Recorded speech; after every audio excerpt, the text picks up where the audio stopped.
Welcome to Imagine Otherwise, the podcast about the people and projects bridging art, activism, and academia to build better worlds. Episodes offer in-depth interviews with creators who use culture for social justice and explore the nitty-gritty work of imagining otherwise. I'm your host, Cathy Hannabach.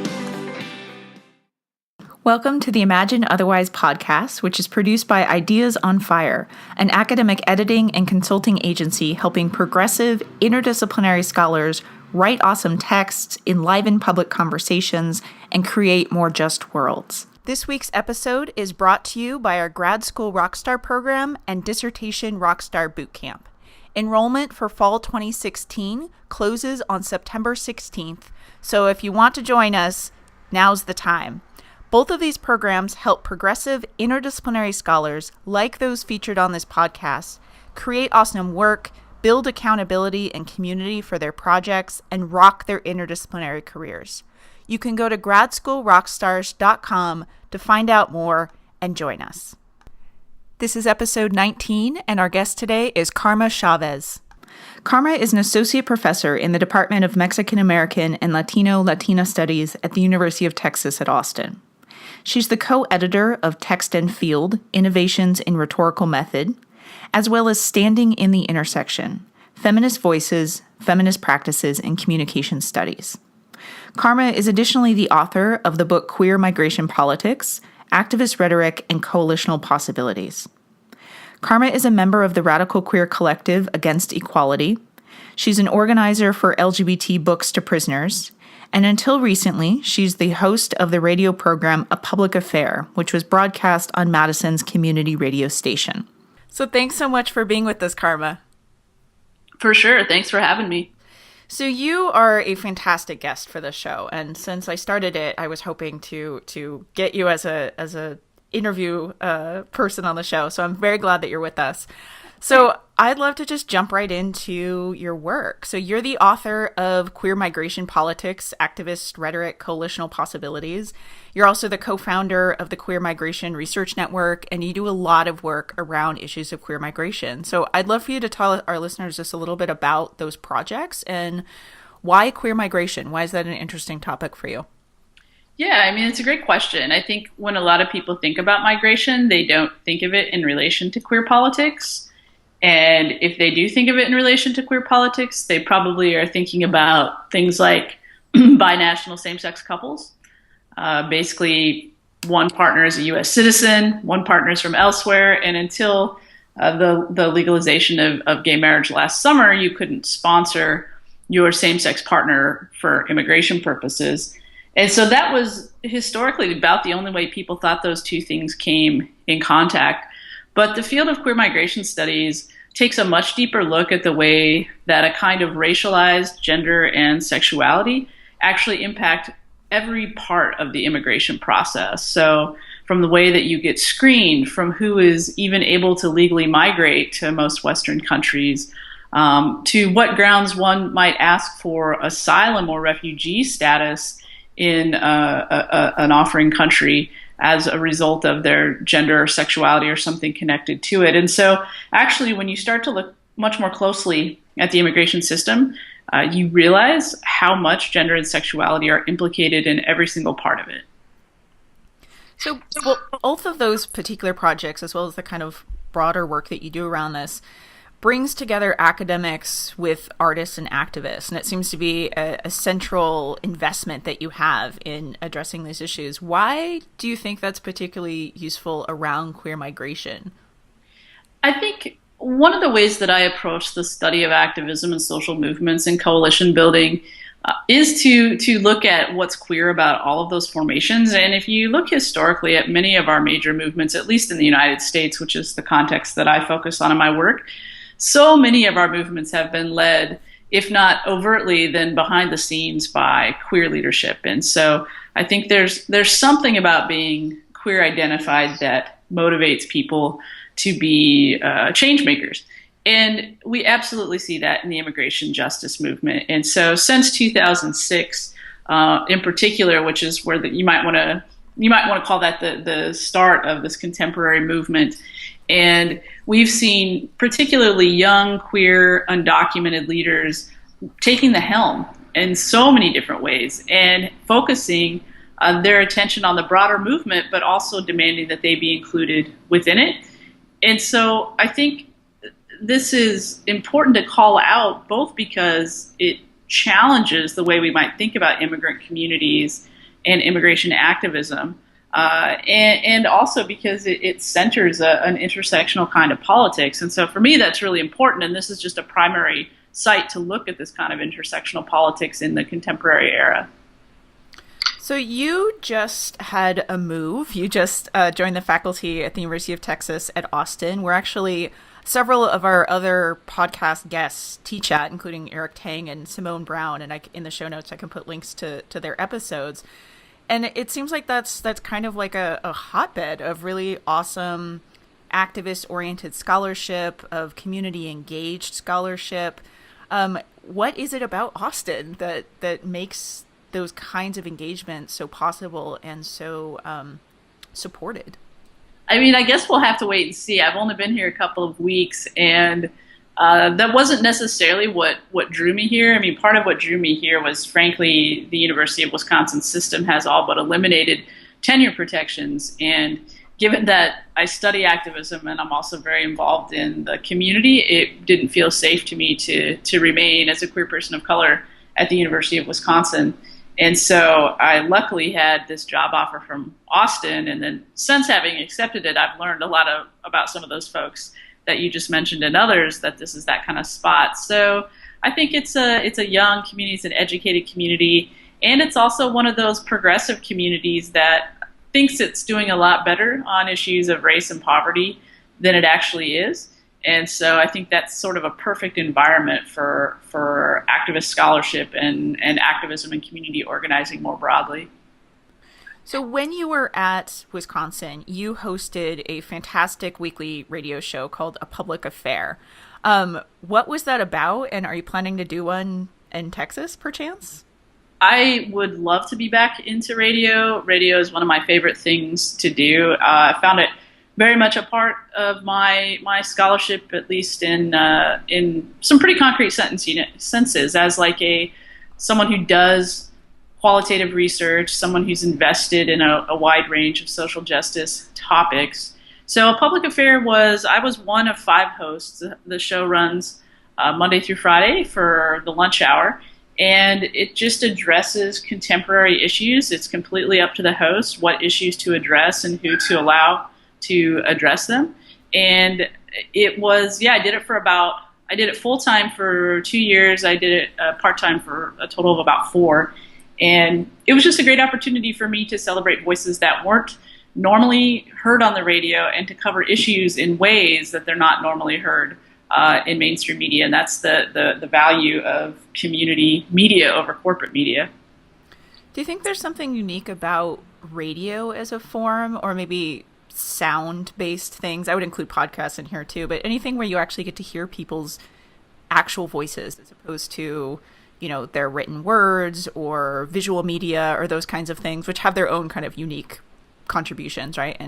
But is there something unique about sound?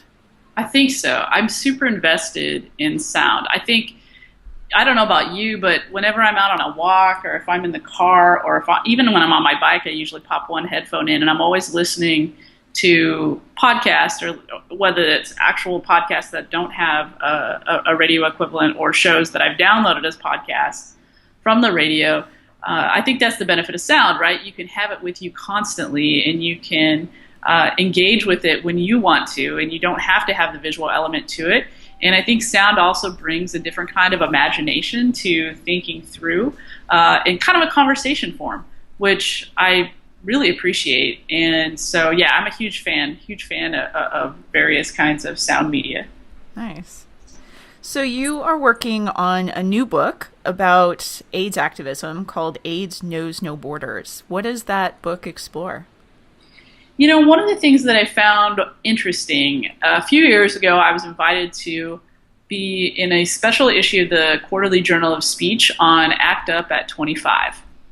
And so at that time, I was finishing up, or maybe finishing is probably too much, but I was trying to finish up my first book. And I had been invited to do this new thing. I was like, oh, well, this would be a great opportunity to look at some new research. And so with AIDS activism, I was like, I wonder what ACT UP did with regard to immigration issues, because these were important issues, because the first time, for example, that the word AIDS was mentioned on the U.S. Senate floor, it was in relation to a proposed amendment to the 1987 Supplemental Appropriations Bill, which included a piece about providing extended funding to a trial for those who were on AZT. And Senator Jesse Helms, the sort of infamous senator from North Carolina, he added an amendment to that said that he would only approve that appropriations if there was a ban passed on HIV-positive people. Well, I think at that time he just said people with AIDS being able to migrate or naturalize in the United States. So quite literally, the very first time that the U.S. government was talking about AIDS was about immigration. So I thought, gosh, there has to be something there.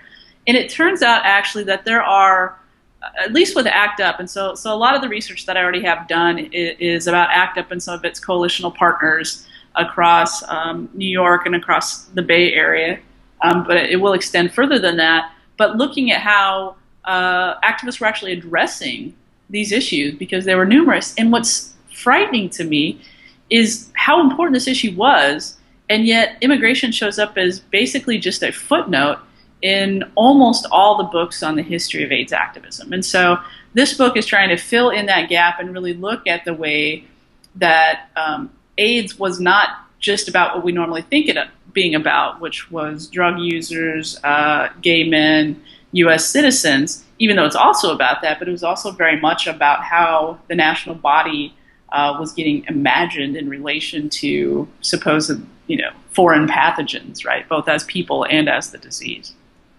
I find this super fascinating. I wrote in my recent book, I have a chapter about the incarceration of Haitian migrants in the 1990s who were HIV positive. Yeah. And so that wasn't the focus of the entire book, but that was the focus of that chapter. And that research was just absolutely fascinating. The way that U.S. nationalism was deployed, right, as this kind of attempt to construct this image of a very, very white, wealthy, and HIV negative national body over and against these bodies that are constructed as diseased, as invaders, as things that need to be barred, right? And particularly incarcerated. Yeah. That's awesome. So that was the first piece that I wrote for that quarterly Journal of Speech issue, was about how activists in New York were responding to the detention of these Haitian migrants in Guantanamo Bay. And there will be a chapter, so I can't wait to read your chapter so that I can hopefully extend on it or make an original contribution in relation to it. So that's awesome. I need your book's already on my list, but I'm higher up now. I'm sure it's a long list. It always is, isn't it? I know, there's always more stuff to find, but that's part of the pleasure of research, right? Absolutely.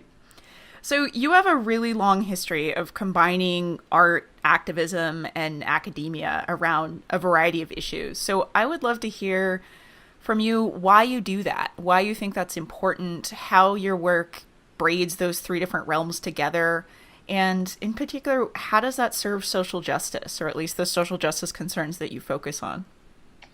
Yeah, I mean, I guess in some ways I was just born and bred this way. So always very involved in community theater and these kinds of things when I was a kid. And also separately from that, kind of a little, pain in the ass to whoever I was upset with regarding some issues. I wrote my first op-ed, I think, when I was 11. Oh my goodness. I was angry about a bond. There was going to be a piece. They were going to vote on a bond issue as to whether to build a new performing arts center for the high school.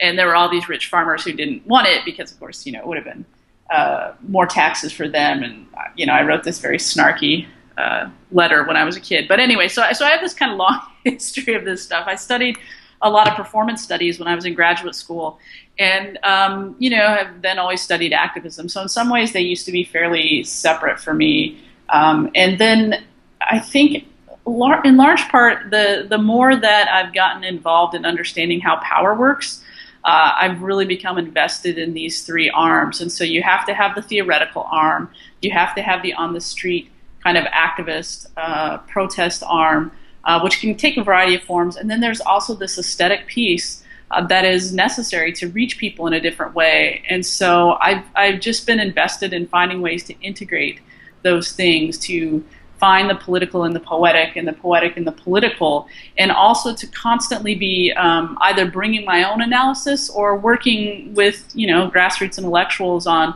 helping them to strengthen theirs and to learn together to try to make stuff better. So it's hard for me to imagine them not as integrated, I guess, at this point. It's a different way of teaching too, right? I mean, and it's a type of teaching that academics don't tend to get a lot of training in, right? There have been certainly interventions and certain programs or fields privilege bringing those realms together more than others, but there aren't, say, regular pedagogy training courses for academics on how to bring in activism to your teaching or how to kind of actively engage art, unless you're an art teacher or something like that, right?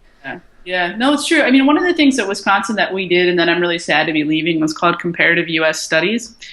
And it was essentially this amorphous group that didn't really exist on paper, but it was designed as a place for the study of American studies, because there wasn't an American studies department at Wisconsin. And those of us who revitalized this thing that had existed for a while, we decided we wanted to do those three arms: the activism, the academic, and the aesthetic. And we just kind of figured it out as we went along, and we made sure that there was a component of each of those at every event we did. We put on some incredible stuff. Like, we hosted community debates. Those actually, I shouldn't say everything, because now I'm gonna contradict myself, because the debates actually did not have necessarily an aesthetic part of it, unless you consider the art of rhetoric, which was quite entertaining. But for example, we had a Black and Latino community organizer on one side of a debate against the sheriff and a psychiatrist. Oh, wow. So we got the sheriff to agree to do a debate about whether building a new jail was the best way to make the community safe. And 350 people showed up to this debate. It was a serious thing. There was media all over the place. Of course, the community organizers won because we stacked the audience, and we also really, really prepared them for the debate. But that was important for us to bring those issues to the community in ways that you don't normally see. And so usually when we had speakers for Comparative US Studies, almost always, we also had an artistic response. So sometimes that was music, sometimes that was a poet, sometimes that was visual art, because the integration was just an important way to reach different audiences. And I think it's all about audience. Mm-hmm. It lets sometimes even the same audience engage in different ways, right? I mean, think about, just for myself, like the way I read an academic article and what it sparks in terms of my thinking is different than when I see a live performance, or I go to a demonstration, or I have a conversation with someone about a political issue. It's not that one is necessarily more intellectual or smarter or better, right? It sparks different things. Yeah. I think that's totally true, and that's also a big part of why I think it's important to an extent. I mean, I understand the critiques of this too, but I do think it's important for academics who want to be connected to the communities they exist in to find other mediums like op-eds or other forms of popular writing, because that's another kind of way, right, to engage with the community, and also, to find ways to then uplift those community voices. So yeah, there's so many different ways that we connect, and so we have to figure out those ways in order to connect. So this podcast is called Imagine Otherwise, and we're getting to my favorite question that I get to ask people, which is the reason behind the whole thing. And my favorite thing to talk with people about is their version of a better world, that world that they're working towards when they create whatever it is that they create, when they step in front of a classroom, when they publish their books, when they organize events, whatever. So I'll just ask you, what's the world you're working towards? What is the world that you want? Of course, that's a very complicated question. Of course. The last several years, my scholarship has always been on immigration, and my activism historically has been in relation to immigration. But really, in the last several years, I've understood that the whole thing is premised on anti-Blackness, and so my project really has been for the last few years, to uplift and work alongside young Black, queer, and trans women who are, I think, doing the best kind of analytical and street work right now. And so I've devoted most of my attention, most of my resources to supporting that kind of work. And what that means to me, of course, it's not just like any random, young queer Black person, but folks who are invested in prison abolition, invested in community control of the police, invested in a queer and feminist politics, invested in eliminating poverty and ensuring that anti-Blackness doesn't reign, ensuring that those who are most, who continue to be the most oppressed, not that we should have Olympics or whatever, but I think it's pretty straightforward if you look at all the numbers and the realities out there, to sort of create a world from their vision, because as my friends, the group I work with in Madison, Freedom Inc., always say, when Black folks get free, we all get free. And I really do believe that, but that freedom has to be actual, liberation. It can't be basic reforms that actually strengthen the structures that continue to oppress. So, I'm like most radicals, off in the clouds some way, but I do think there are concrete ways that we can create those visions. And I see them all the time in my communities, which is what gives me hope, I think, to continue to do this kind of work. That's, I think, a great point to end on. So thank you so much for being with us and sharing your vision of what it means to imagine otherwise. Yeah, thanks for having me. I really appreciate it. Thanks for listening to another episode of Imagine Otherwise. Be sure to check out our website at imagineotherwise.com to listen to full episodes, read show notes, and see links to the people, books, and projects discussed on the show. You can also subscribe to us on iTunes.